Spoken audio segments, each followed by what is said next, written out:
feel like God kind of chose it for me because originally I was going to go to college and try to play football. And my senior year of high school, my very first game, I broke my collarbone. And so I didn't really play the whole year. And when I stopped playing, I stopped talking to colleges. And so I ended up going to basketball, and I had an offer for basketball to go to college. And I liked basketball, but not at that level. And then so I went to baseball, and some of my buddies were like, we're going to go to college close by for baseball. And I was like, all right, we'll just do that since football didn't really work out. So which position do you play? For football, I was a quarterback and receiver. Quarterback. And well, I actually played. So my junior year, I was a receiver. My senior year, I was a quarterback. But I also played safety. I punted, I kicked, and I did the punt returns and kick returns. So you love football more? I would say in high school. I loved football more. Yeah. I had more fun playing football in high school than I did baseball. But that's only because I committed more time to it, I think. I did more stuff for football. So besides pitching, have you ever tried any other position in baseball? Yeah, so actually I didn't start pitching until probably my sophomore, junior year of high school was when I really started pitching more. Originally I was outfield, center field, any outfield position, right, left, center, didn't matter, and then a little bit of third base. Yeah, so why do you finally choose to become a pitcher? My junior year, I started getting more opportunities to pitch, and I became better at it. And I liked having, I guess, more involvement in baseball. You know, because like as whatever position you play, you only have the involvement if the ball comes to you. As a pitcher, you're involved in every single pitch, every single chance of a play. I enjoyed that. And then my senior year of high school, I had, after I finished, I had knee surgery. And so I couldn't run. I couldn't do a lot of things for a position player. I could throw from the mound, but I couldn't sprint. So I was allowed to pitch, but I wasn't allowed to run. So the college coaches just told me, you're only going to pitch, you're not going to play a position. And I kind of, from that point on, all I did was pitch. So do you like hit? I love to hit. So I saw a video is that you hit in Osaka last year. 22. Yeah, 22. Yeah. So that's amazing. You Yeah. hit 50 points. So it's funny because they told us that you couldn't hit a home run. Home run was 0 points. So it's like, I want to hit the ball as hard as I could, but then at the same time, you can't, because if you hit a home run, then you get 0 points. So there's no point to it. So it's easy for you. The distance. It's easy to hit it to the outfield, yeah. But to hit a home run is still not easy. But I definitely feel like I could do it. So have you ever tried to hit in Taipei Dome? Taipei Dome? Hit a home run. Have you ever tried? No, I would love to. You can try today. Well, yeah. So if I can convince them to let me hit BP, then I will. Okay. But I enjoy hitting too, because it's something that I did with Raxton when I was closing. I would hit in like the 7th inning. I would take soft toss and I would hit, because it does a really good job of warming up your rotational movements. And pitching and hitting are so close together with how the body moves that they relate to each other similarly. And so you can use them. Just all you're doing is changing the plane at which you're doing it. So in your first MLB career, in your first MLB game, so Yeah. How does it feel to play your first game? My first game was nervous, excited. Versus the Marlins. Yeah, versus the Marlins. So I think the most nerve-wracking part of it was the situation. Going out to pitch, I felt good. I felt ready. But the situation was a pretty big situation for my first outing. because it was a tie game in the bottom of the niner. So that was probably the most nerve-wracking part. So what's the chance the main coach assign you to on the file? So what was the situation? So why coach decide to make you on the file? Okay, so the reason I was used was Because it's your first game. it was my first game, Yeah. but their bullpen was tired. Okay. And because it was a tie game, there is a chance that it goes, 9, 10, 11, 12 innings. And because I was a starter in AAA, they were going to try to get some depth out of me. And so had I not lost the game in the 10th, had there been an 11th inning, I would have continued to throw, probably for 3 to 4 innings. And that would have been the reason for using me at the end of the game versus using other guys that would only go out for 1 inning and then have to throw the next day as well. Okay. So what's the difference in mentality and preparation for the game between Major League and minor league? For Major League or minor league? in the States, Yeah, in any state. so the difference in like the style of play, or you mean the difference in like competitiveness or the Yeah, type of preparation play? and your mentality. So the preparation, in a way, I feel like it's a little bit harder in the minor leagues because in the major leagues you have better things, right? Like the stadiums are better, the weight rooms are better, the meals are better. So everything's better in the major leagues. So to me, the competition is harder, but the preparation, as long as you're committed to it, is a little bit easier and maybe a little bit more enjoyable. In the minor leagues, you don't have as many accommodations, as many the things aren't quite as nice. You still have a lot of things to use, and your preparation will be good, but it's not going to be as easy. And the mentality of it's all the same. I feel like if you can't have a mentality like a major leaguer while you're in AAA, then when you get to the major leagues, you're not going to be able to stay there very long. And so what's the mindset when you're down to minor league? So how do you adjust yourself? It's just refocusing on getting back. I think it's just, but at the end of the day, I have to focus on the game wherever you're at. Right? I can't worry about. So my goal is to get back, but when I was sent back down, it was just focusing on what I was doing at that moment and just that game in general. So not worrying about if I did go back or when I would go back, but working towards that, but then focusing on what I was doing at the moment. So have you ever want to give up? Want to give up for baseball? I wouldn't say give up. I would say I've been frustrated to the point of wondering why what was happening. But never really wanted to give up or never wanted to stop playing. So you have played basketball both in Japan and Taiwan, right? Yes. Okay, so what's the difference between the culture of basketball and the intensity of the games?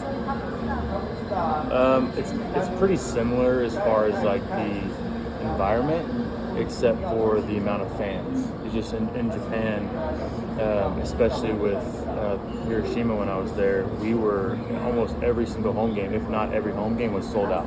So we were playing in front of 35,000 fans almost every single game.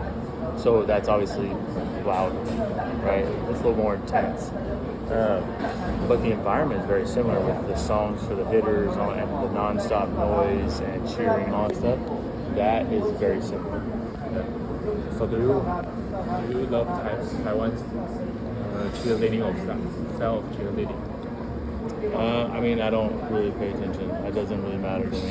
So that's more for the fans. You don't hear the music when you pitch on the field? I can hear it, but it's not something I pay attention to because when I'm playing, it's like drowning out the noise and just focusing on what I'm doing. So do you think Japan's hitter of Japan or hitter of Taiwan is more difficult to match up? I I would say there's an equality between some of the hitters. I would say that Japan has more experienced hitters, I think. And I think that there's more of them, but it's also because there's more people to pull from, right? Taiwan's smaller. There's going to be less athletes to play at that level.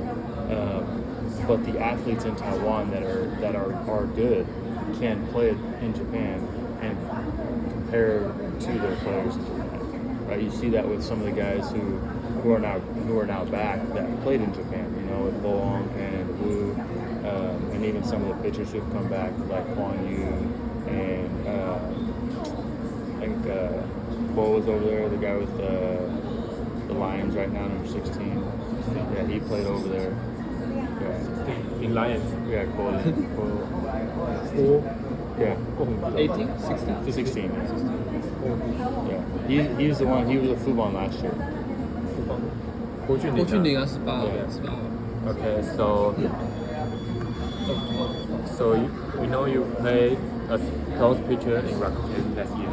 Yes. And you play starting pitcher from Hawks this year. And which position do you prefer?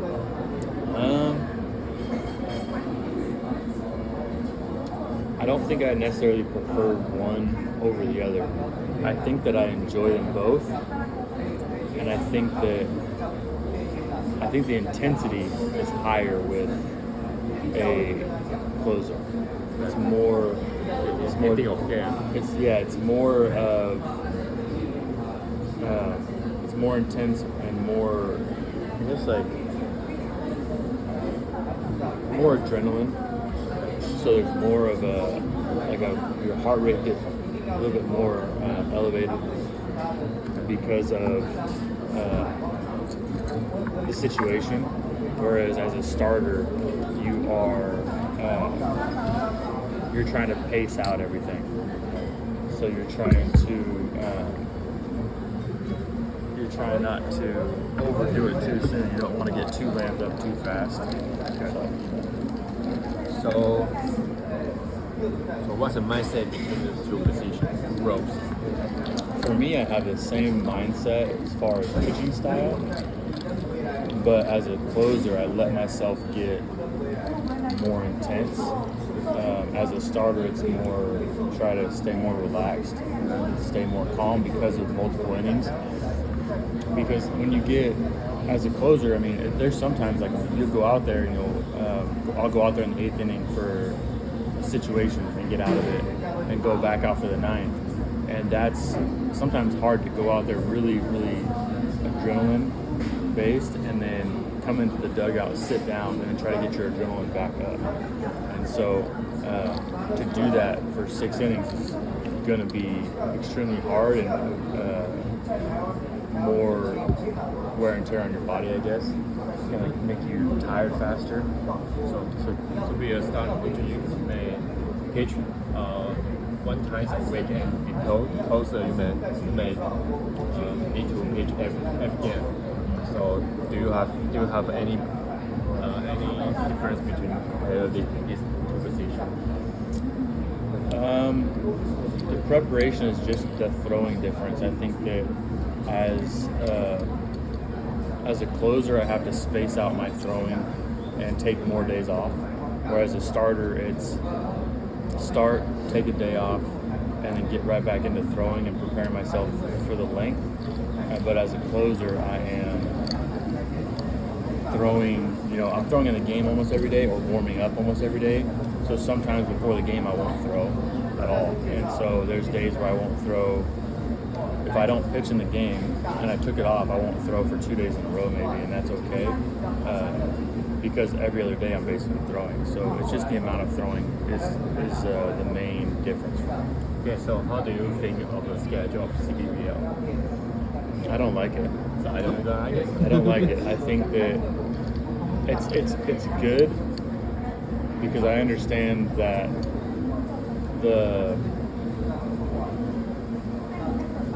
I guess I would like to see it be 6 games a week.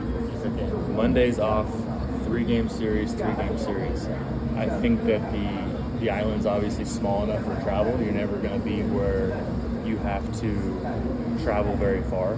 I think taking the train from Kaohsiung to Taipei and playing a game is just fine. I mean, that's what we did in Japan. You know, you take a 3-hour bullet train and then you play a game that night. That's fine. I think that if they want to do the trips to, because I love the trips to like Hualien and Taidong and all that stuff. I love those trips. They're fun. And if you want to do those, then maybe you set it up to where there is an off day mixed in the schedule in the middle of the week for that. So maybe you do go Monday is off, play Tuesday, Wednesday, and then that Thursday is off, just to be able to travel back because those are farther trips. But I don't think that 5 games a week. I like 6 games a week. You like 6 games? I think that they go 6 games a week. Every day Monday is off, and they bump it to 140 games. So how does it feel to tie 24 consecutive scoreless games when you pitched last year in Rakuten? You tie a record. The scoreless outings. Yeah. So that was in 2021. Yeah. But there's rumor that that's not the record. So I don't know. It was amazing. That experience was awesome. And I think that like that, to me, that's a huge accomplishment because where I was coming from is being like going from starter to reliever and then going from reliever to closer, and doing that within that transition. I thought that was awesome. I thought that was fun. I think that towards the end I started pushing myself a lot to be ready to go for every single game because we were trying to win and get to playoffs. That had I maybe taken a little bit more of a rest, I probably could have maybe had a couple more of those. But at that time it wasn't about the record as much as it was more about we were trying to win. I wanted to be there for my team and pitch as much as I could. But the next year, I call him Stitch, or they call him Shifu, but Lai Hong Chen, 48. So the next year, he apparently tied the record at 25 because they said that there was a foreigner that they had forgotten about or something, or that they had missed, I guess. So I don't know if that's actually truly the record. I think 25 is. I searched if it's 24. It said on internet. Yeah, it said 24. Yeah, I'm pretty sure he had 20. Pretty sure he had 25. Okay. So but I don't know for sure. I think that it was. I heard that it was wrong. So what's the most impressive game in Taiwan? Most impressive game. My favorite game or my favorite game?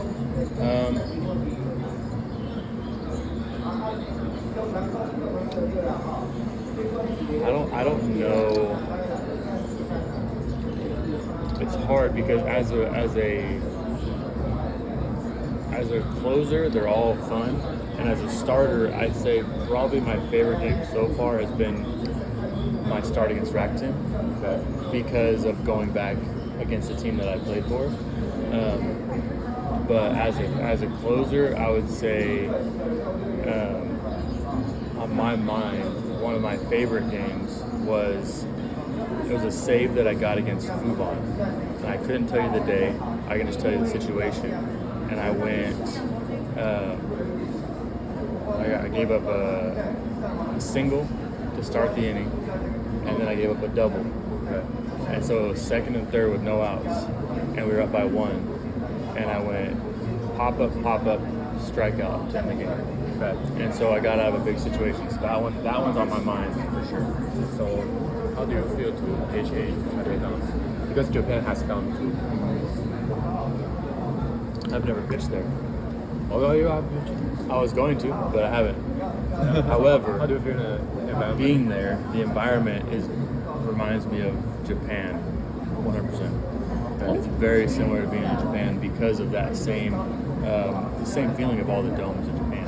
I'm curious. No, it's okay. I'm curious about how do you feel when you are in a game of brothers last year?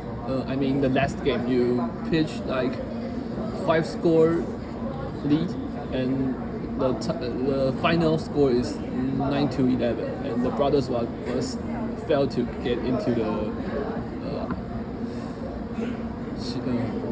季后赛 Oh, playoff. oh, the playoffs. Last year? Yes, 2023. Well, Internal. you are in Monkeys. Yeah. Which game? Oh, it was the game. 最后一场嘛 Oh, the last game. So last game with brothers. you win and you go into the playoffs, and brothers is go home.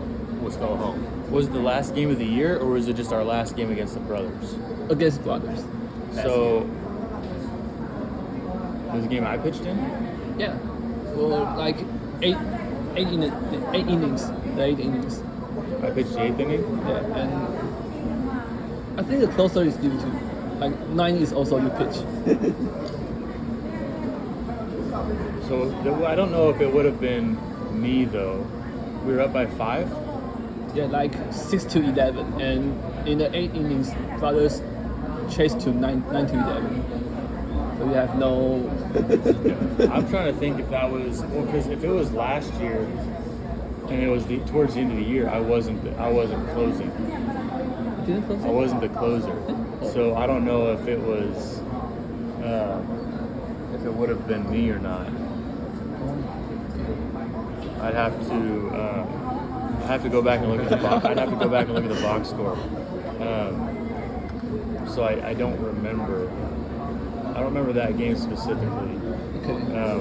The 2 games that I remember against the brothers are there's a game where I went out there and I was the closer, and it was in the first half, and I threw 2.2 innings as the closer. So I went out for basically threw 3 innings as the closer, and that was memorable because I was a closer. I shouldn't have thrown 3 innings, but they asked me to, and I think we were still trying to win the first half or something. So I remember that one for sure. And then the playoff series against them where we lost 4 in a row, that sucked in 2022. So I'm curious about why you choose number 61 past few years in Rakuten and you choose 40 this year. So New Jersey. So I actually didn't choose 40. 40 was given to me by TSG to go along with the theme of Ho-Jin and Jimmy Wong and his movie and his big league number. It was all kind of correlated into that. So I didn't choose 40.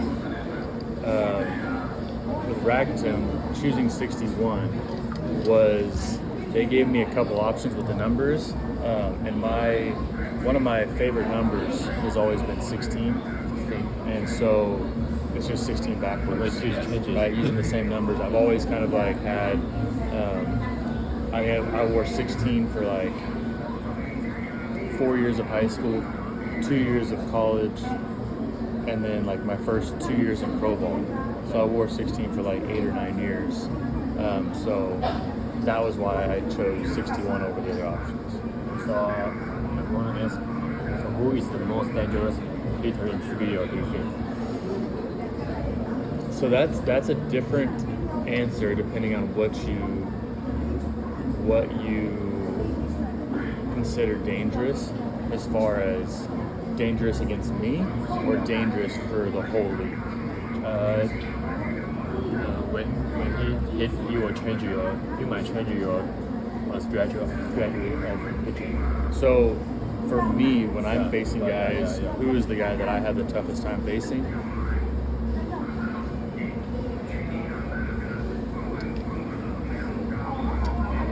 I would say the toughest guy. I don't mind facing him. I like facing him, but for some reason he's had better luck against me than I have had against him. Has been Howey with Fuban. I don't know why, and he doesn't always hit the ball hard. But when he hits it off me, he tends to find holes, whether it's a ground ball in the middle or a flare into right. He's had a couple hard hit balls off me as well. But I feel like his average off me is really high. But I don't mind facing him. And I think that he can be a dangerous hitter to the league, but I think that he's a good hitter, but I don't think he's the most dangerous hitter in the league. Right now, I would say one of the toughest guys for me at the moment would probably be 24 with the Lions. That's a decent, Yeah. He's a dangerous hitter for the league. He's just, this year he seems to be in a groove to where he's a really hard guy to get out. That even when you think you have him, he's going to do something to kind of get a base hit or whatnot. I think when I faced him in my first start, I threw a bad changeup in the first at bat that he got a single off of. But then the next at bat, I pitched him. I threw him a really good pitch inside, and he still got a barrel on it and got a hit off it, and that kind of surprised me. So he's probably right now in the league probably the hardest out. Which to me, if you can't get a guy out, it makes him dangerous. So your team, Moya is more. I don't have to face him though, right? But yeah, so and that's the other thing too is like dangerous. Like when every time they go to the box, they could hit a home run, right? That's a different type of danger because the guy might not be the best average or get a hit every time, but if he's dangerous as far as like Moya is both. He can get a hit and he can hit a home run, right? So if you think of a guy who you're going to step in the box, you're like, man, this guy can hit a home run at any point, then I would say in the league, you're looking at Gilly, so number 4, yeah. I would say with the Dragons, number 4. I would say with Rakuten, you're looking at Big Chuga, 85, and Afu, 58. Those two guys are both very dangerous, and anytime you miss, you hit a home run. And then let's see, we'll just go through every team. So with Fubon, I would say it used to be 28. Yeah, it used to be 28. Right now, obviously, I think it's Yuchang. I think he's going to be the most dangerous because he's going to be most experienced and probably the most dangerous as far as his abilities. With the Lions and he's going to be the most dangerous guy in that lineup. And then, what else do we have? We have the brothers. I would say the most dangerous guy with the brothers. Number 1? 29? So at 29, yes, but 29 is more of just hitting in general, right? He's not always going to hit a home run. He can. But more of like the power-wise, I would say probably number 1 and number 7. But I would rather face number 1 and number 7 than probably face 29, rather than facing Show, because I know Show's ability to get hits as well. So how about number 9 on your team? Overall, Yeah. So how do you think his power or his skill of hitting? I mean, he definitely has skill. I mean, what he did in this league before he went to Japan and what he was able to do in Japan, he definitely has the skill. And I think that he's still getting into a rhythm for this league. And I think that he's going to continue to get better. And I think he's already having a good year, but I think he has more to give. I think he has more ability than what he's already done this year, which is really good for our team. So do you play against Yuchen in America? No. I don't think I ever played against him ever. Were you excited to match up with him? Yeah, I mean, you always want to face the best because you want to challenge yourself. Okay. How about number 2 in Dragons? Two? Yeah, center fielder. What about him?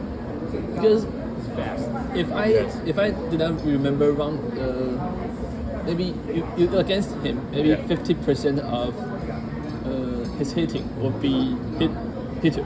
So- will be hit. And So there's a difference to me because he has quite a few hits off me. But if you look back at the hits, they're not they're not all hit very strong. not at all. Like He's I fast. think maybe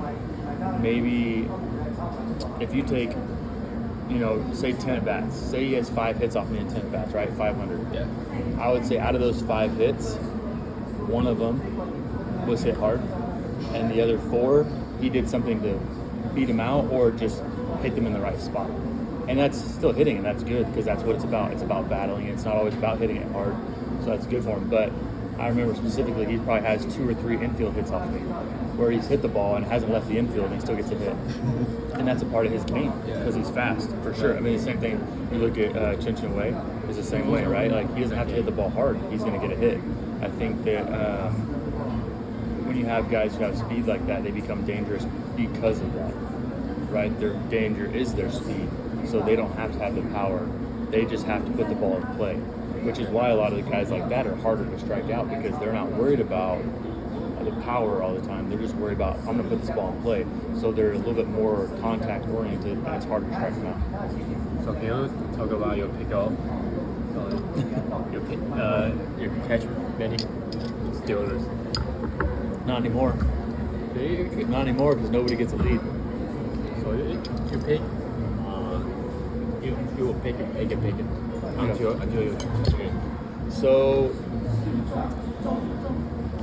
speaking of number 2, it's probably my favorite pickoff. Was the ending the game on the bases loaded back pick at first base. So that was a lot of fun. I enjoy getting the pickoffs. I think that part of the reason why I don't get them anymore is because guys don't really get a big lead off me. Guys don't try to steal as much. This year a little bit more they've tried to steal, but if I look back with Rakuten, like, guys stopped trying to take second base. And if they did, they usually got, if it was a good throw to second, they were out. If they stole second base, most of the time it wasn't because they beat the throw, it was because the throw was not there. The throw was not necessarily good. And a lot of things make that hard for the catcher. I mean, sometimes the ball's in the dirt, catcher picks it, throws it, and just can't get a good grip on it or whatever. So it is what it is. But I feel like I don't pick guys off because ever since that year where I think I picked off like 5 or 8 guys or something like that, everybody knows, right? And so even was it 2 years ago, I picked off somebody from the Guardians, and I was talking to Xiao, number 8, Right. the first base coach of Guardians, used to play for Rakuten. Yeah. Okay. So I was talking to him, and he said, I told him, watch out. I told him, watch out. And he didn't, listen, he didn't get it. He didn't remember that I have a good move, so I picked him off.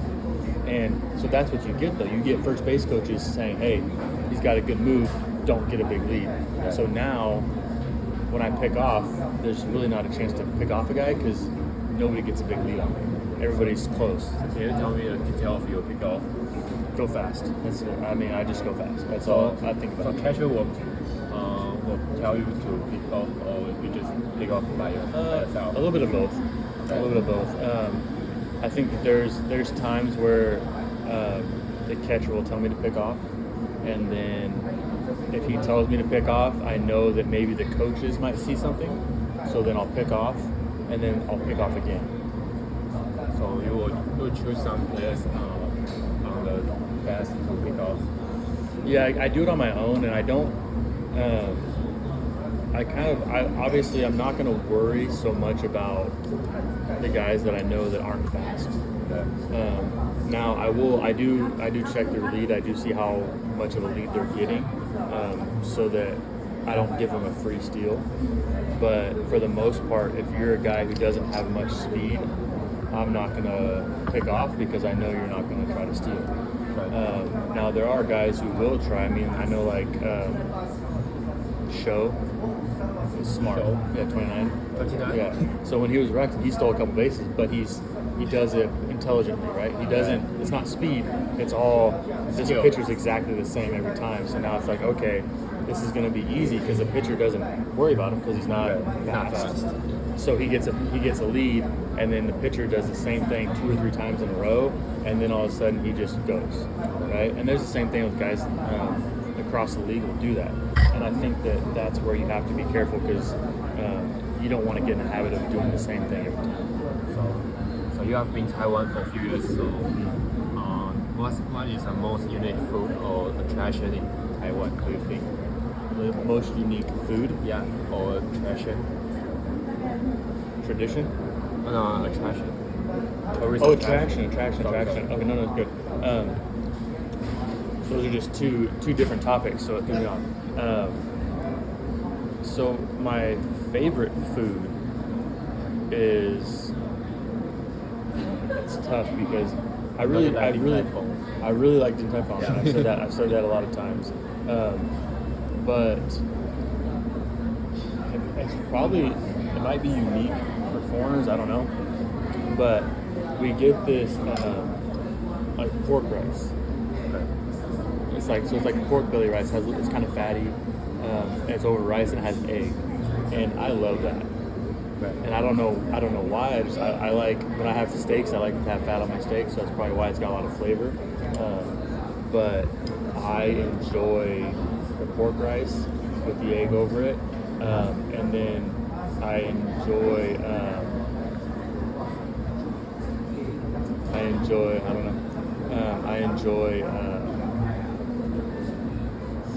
distraction. Sorry.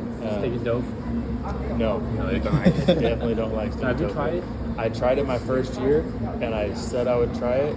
Once I did, I was done. So now I talked to, I did a podcast with Daniel, and also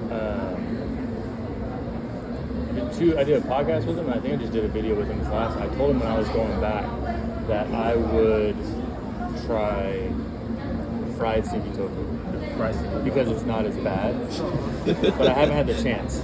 So I still haven't tried it, and I don't know if I will, but I'm not going to go looking for it. If it's there somewhere I'm at, I might try it, but I don't know if I will. I don't know if I'm a little scared. So and then my favorite attraction, I don't know, I really like going to the zoo. The Taipei Zoo? Yeah, we went to the Taipei Zoo a few times with, I think they were waving through the window. It's okay, it's good, it's fine. And so, I really like the Taipei Zoo. There's a couple of amusement parks that I wanted to go and wanted to take my daughter to with my wife last year, but we never got a chance. And it's one of them is the Window to the World right there, South Italian. Right. We never went. So other than that, I mean, the only. So have you ever been X Park in Taoyuan? Oh yeah. I mean the aquarium. Yeah. So okay, yeah. So So X Park, we've been to that aquarium and stuff there. We also went to the SKM Park in Kaohsiung. SKM Park. What's it? Yeah. Oh, racing car? Yeah, we didn't race, but they have it's like a tower where you go up the tower and then it drops you. Oh. And then they have the carts there. They have a Ferris wheel and some stuff like that we've done. Have you ever been to East Coast, like Hualien or Qidong? Yes. So if you ask my wife what her favorite thing she has got to do in Taiwan, probably go to the Taroko National Park or National Forest. She went on a tour with it, and she liked it, and so she just did it twice. So she did it in 2022 when we were in Hualien playing there. She went with my daughter on the tour, and then last year her sister came out and visited, and so the three of them went back to Hualien and did the tour again. Yeah, so I guess that was really nice. I didn't get to do it though, so but all the pictures and videos are beautiful. And I also really liked going to Fulong Beach. Oh yeah, Fulong Beach. Those sandcastles are amazing. All the sandcastles and stuff like that they have there. Do you live in a hotel on the Brown Beach? Yeah, so the Fulong Hotel right there next to the beach. We just stayed there, yeah. Right. So have you ever been to night market in Taiwan? Any night market? Yeah, I've been to at least two of them. The Zhongli night market, because I lived there in 2021 and 2022, and then the Hualien night market. We went there as well. Okay, so I want to ask you, as an unofficial, so do you have any Habit. Do you have any habit before your pitch? Not really. I'm not really like. I have a routine or a routine that I have, but it's not something that I have to do exactly every single time. And then same thing as a starter or reliever. As a starter, I have more of a routine. As a reliever, it's harder. I would do the same thing as far as just getting like a stretch done, but I wouldn't. There's nothing specific that I had to do exactly the same.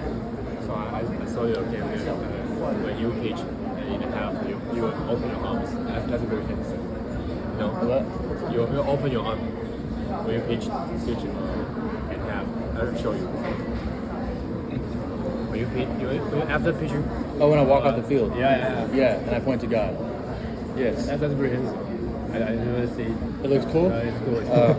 Well, so the reason for me doing that too is because what I want to remember, right? So like with my faith, like as a Christian, I'm believing in like Jesus is my Savior and God, and every opportunity that He's given me is that He's allowed me to be able to be where I'm at, right? And I've been able to play this game professionally for 16 years. So for me to be able to do that, and this game supports my family, and so I want to remember to be grateful every time, because as a baseball player, you never know when it's going to be your last time, right? And so my goal is to make sure that I am trying to be thankful to God for my opportunities, but also show to other people what I believe in and my faith, and hopefully, like, if they, especially the most important time for me is that if I don't have a good outing, right? Like there's a picture. Actually, I love it because it reminds me, and we were playing the Dragons in 2022 or 2021. One of my first 2 years, we were playing the Dragons, and we lost. And I threw the ball, and it was a wild pitch pass ball, and they scored. And they won the game on that. It was a tie game, they won. And they're celebrating in the background, and I'm doing my point to God and being thankful, because what it reminds me of is even if I lose, even if I don't pitch well, I'm still thankful because I still got to do it. Right? I still have the chance to go out there and be thankful. And so that's like very important to me, to be able to show people that no matter what you're going through, like you can be thankful because there's a reason you'll go through it. Something else will come out of it, you know? So even if times are hard, or even if you think like this isn't where I want to be, where you're at now is going to lead you to where you're going to go, as long as you can be positive about it. Right? So it's inevitable to face losses and slump in basketball. So sorry. It's inevitable to face losses and slump in basketball. Yes. So how do you overcome it? Because Empire didn't take your strategy. Right. So best some players are best. The four of best, the third best of runners. So how do you overcome it? So to me, overcoming like any situation is knowing that the situation is not that important, right? Like obviously for the game, it's important, but for my life, that's not everything, right? Like when the game's over, the game's over. I still have a life, I still have a family, I still have everything else in life to worry about and to enjoy and to be thankful for.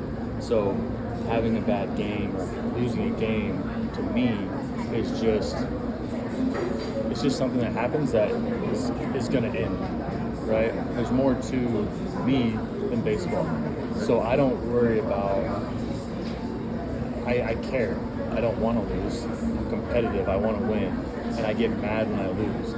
But remembering that it's just a game and that there's more to it, or there'll be another game, or even if there's not another game, there's something else in life that I'm going to do and I'm going to enjoy.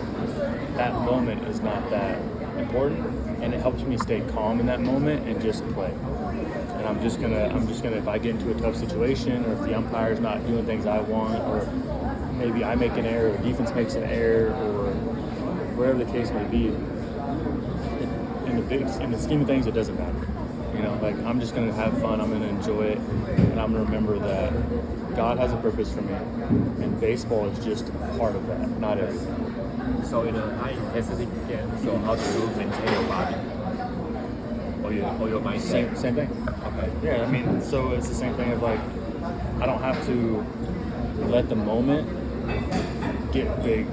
Like, so like people talk about like, there's situations that are intense, right? Your adrenaline's going, but pressure is all perspective. Okay. It's what you think about. So you can have bases loaded and no outs.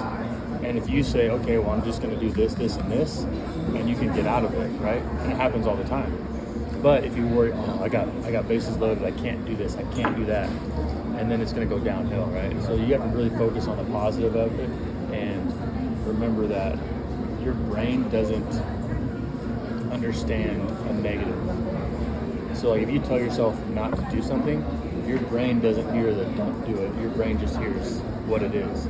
So in pitching, if you're like, I don't want to throw a ball, your brain only hears throw a ball. Okay. So instead of doing that, you change your mindset to, I'm going to throw a strike. I'm going to throw a good pitch. I'm going to compete. I'm going to do this versus like what you don't want to do. So last question, can you show me your out pitch and or the skill of your pitch?